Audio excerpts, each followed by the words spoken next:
Welcome to What's in the Pot. I'm your host Sean Grande, and today we're making stewed lentils in the Instant Pot. Now this is also a video collaboration with my fellow YouTube creator Matthew's Guyanese Cooking. Now the link for his video will be in the description below, and don't forget to like, share, and subscribe to both of our channels. It's What's in the Pot.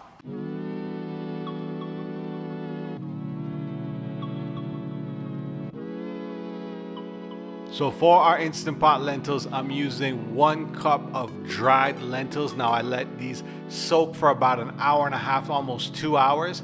Now I have my Instant Pot set on the saute mode, and I'm gonna add 1/4 cup of an onion, and we're gonna let that saute for a little bit. I forgot to record me adding the sweet peppers, and I added about 3 small sweet peppers and 1 clove of garlic. Once everything has been sauteing there for a couple minutes, we're gonna be adding some tomatoes. This is about maybe 1/4 cup of diced tomatoes. You can use any kind of tomatoes you like. I like using cherry tomatoes, and I'm gonna be adding my lentils. Now what we're gonna do is we're gonna let the lentils kind of fry up, let that saute with the veggies. Once that's been sauteing for a few minutes, we're gonna be adding some of this caramel browning that I got from Calu Box. Now what the caramel browning does, it gives it the same flavor as you would be doing if you're burning sugar, or if you're making like stewed chicken or anything like that. It's gonna give you that nice burnt sugar taste and give it a little bit of that sweetness. Now once that's been sauteing for a few minutes, we're gonna be adding some of this Bertie's pimento seasoning. This is about 1 teaspoon. If you have fresh pimentos, go ahead and use that. And I'm adding some of this Goya Sazon seasoning.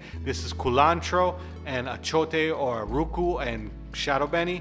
Now this is gonna give that nice red color that you're gonna see later on once everything starts cooking. Just if you had any ruku liquid as well, like we use in Trinidad, you can go ahead and add some of that. I'm adding a little bit of fresh shadow beni in there, and I'm also adding some of this sweet and spicy paprika. I love to add a little bit of paprika. This is maybe about 1/2 teaspoon. If you want a little bit more spice, because this is a spiced paprika, you can go ahead and add that. And I'm adding maybe about less than 1/2 teaspoon of dried ginger. If you have fresh ginger, just add some fresh ginger.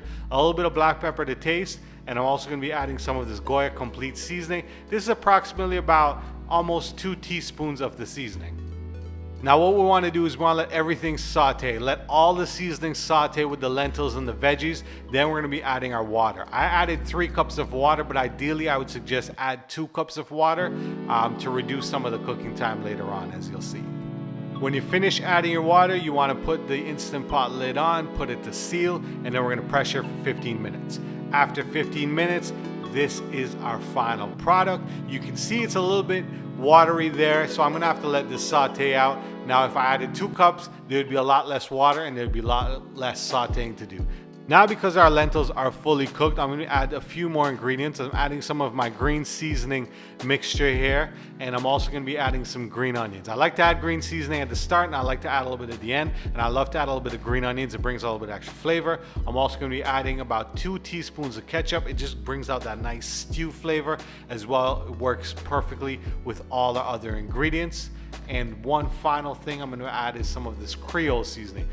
One thing I love about using this Creole seasoning, it brings out the flavor, especially if you're making lentils or stewed chicken or pilau. It just adds that extra Trinidadian flavor that you would get with these kinds of dishes. Now I put the Instant Pot on saute mode and I left it for 15 minutes. You can see how nice and thick it got. If you added less water, you would need to thicken it up this much.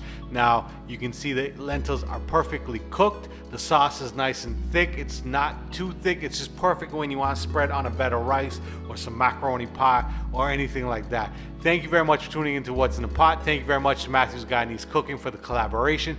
Don't forget to check out his video in the description below. And don't forget to like, share, and subscribe to both of our channels. Till next time, it's What's in the Pot. Peace.